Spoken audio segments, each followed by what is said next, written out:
Então, colegas, eu até não ia nem me pronunciar sobre declarar voto, mas, sendo bem sincero, me entristece que muitos desses discursos não são pela razão ou pela preocupação com o recurso. Me desculpa, mas muitos dos discursos que eu estou ouvindo aqui é o discurso por corte. É como dizia o Marçal. O que importa é o corte.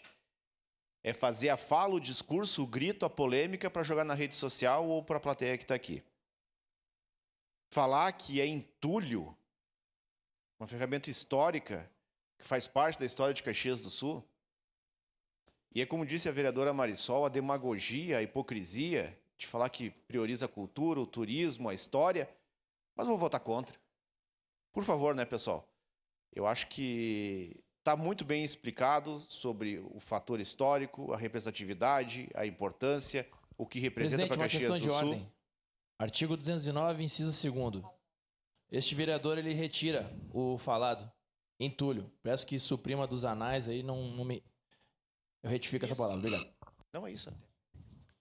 Deferida a questão para retirada dos anais, vereador Ramon. Obrigado Segue e parabéns, com a vereador. palavra, Daniel. Obrigado e parabéns pelo reconhecimento. Acho que é importante ter o seu posicionamento, mas a questão de ter cuidado quanto ao simbolismo. Então, obviamente, vou votar sim, mas eu fico triste com alguns discursos que são mais para polêmica, rede social, do que pelo mérito. Obrigado. Solicito às vereadoras e vereadores que registrem seus